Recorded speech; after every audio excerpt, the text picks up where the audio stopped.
तारीख में कुछ ऐसी तहजीबें गुजरी हैं जो आज भी एक बड़ा मुअम्मा है। उनमें से एक है वादिय सिंध की तहजीब।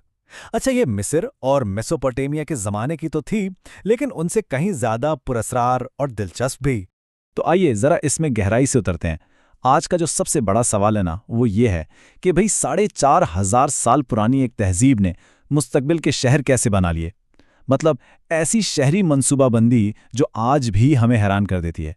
यही वो सवाल है जो इस तहजीब के सारे राजों को खोलने की चाबी है। अच्छा, सबसे पहले तो ये समझना ज़रूरी है कि हम बात कितने बड़े इलाके की कर रहे हैं। ये कोई छोटी मोटी बस्ती नहीं थी। नहीं जनाब, ये तहजीब 12,60,000 मुरब्बा किलोमीटर पर फैली हुई थी। सोचिए ज़रा, इसमें आज के पाकिस्तान का बड़ा हिस्सा और हिंदुस्तान के भी कुछ इलाके शामिल थे। यानी ये अपने वक्त की सबसे बड़ी तहजीबों में से एक थी। और जब हम इसके वक्त की बात करते हैं तो ये और भी हैरान कुन लगता है कि ये तहजीब कितने लंबे अरसे तक रही।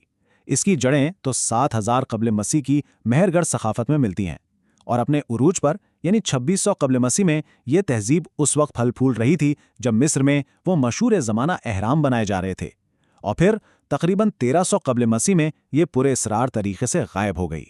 तो इस तहजीब को समझने का पहला और सबसे बड़ा सुराग कहाँ से मिलता है? वो हैं उनके शहर। और ये कोई आम शहर नहीं थे, बल्कि नाकाबिले यकीन हद तक जदीद थे। ये सिर्फ बस्तियां नहीं थीं, ये तो इंजीनियरिंग के शाहकार थे। जरा इनके शहरों का नक्शा तो देखिए।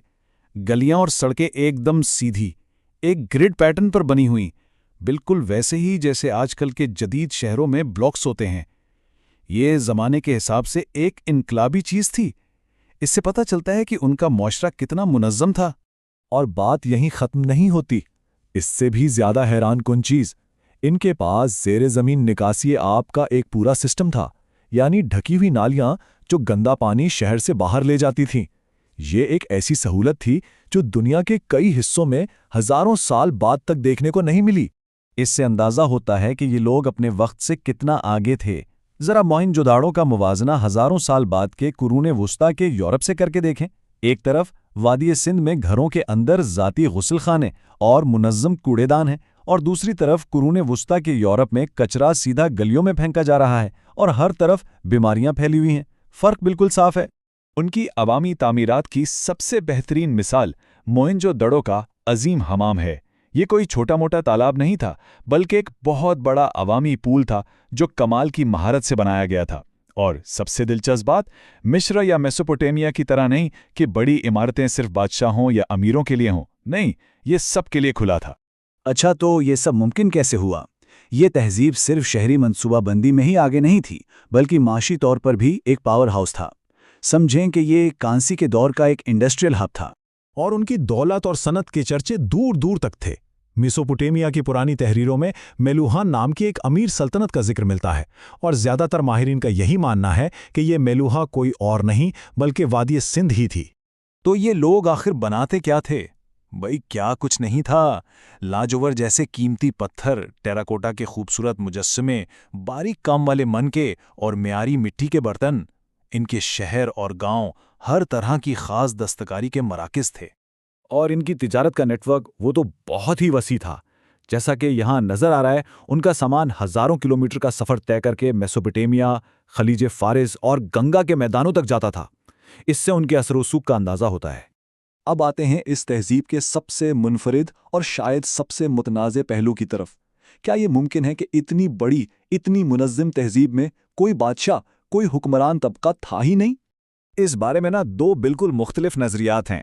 एक तरफ हैं सर मॉर्टिमर व्हीलर, जिनका मानना था कि ये एक मरकजी रियासत थी जिस पर बादशाह किलों से हुकूमत करते थे, और दूसरी तरफ हैं सर जॉन मार्शल, जिनका ख्याल था कि नहीं जनाब, घरों का एक जैसा साइज और शाही महलात का ना होना ये एक ऐसे मुआशरे की तरफ इशारा करता है जहां सब बराबर थे।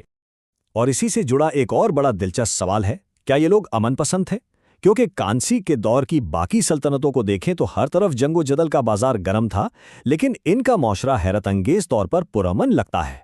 और इसके सबूत भी हैं। देखिए, कोई बड़े हथियार नहीं मिले, न तलवारें न नेज़े, कोई बड़े बड़े किले भी नहीं, और सबसे अहम बात, कोई शाही मकबरे नहीं मिले जिनसे किसी हुक्मरान तबके का पता चले। यहां तक कि उनकी कब्रें भी सादा और एक जैसी हैं। تو پھر سوال یہ ہے کہ اتنی ترقی یافتہ اور بظاہر اتنی پرامن تہذیب کا آخر ہوا کیا؟ وہ اچانک کہاں چلی گئیں؟ یہ اس کہانی کا سب سے بڑا معمہ ہے۔ دیکھیں، اس کے زوال کے بارے میں کئی نظریات ہیں۔ ایک بہت مشہور تھیوری آریائی حملے کی تھی، لیکن سچ پوچھیں تو بڑے پیمانے پر جنگ کے کوئی ثبوت ہی نہیں ملے۔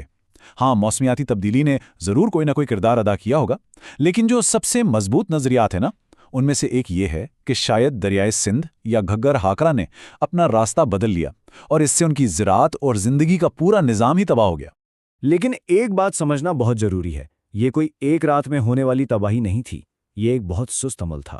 صدیوں تک شہر آہستہ آہستہ خالی ہوتے گئے اور لوگ شاید چھوٹے دیہاتوں کی طرف منتقل ہو گئے جہاں زندگی گزارنا زیادہ آسان تھا۔ اور آخر میں وہ راز جو آج بھی ایک معمہ ہے، ان کی زبان۔ ہم آج تک ان کی تحریر کو پڑھ نہیں سکے۔ یہ 400 سے زیادہ منفرد نشانیاں آخر کہتی کیا ہیں؟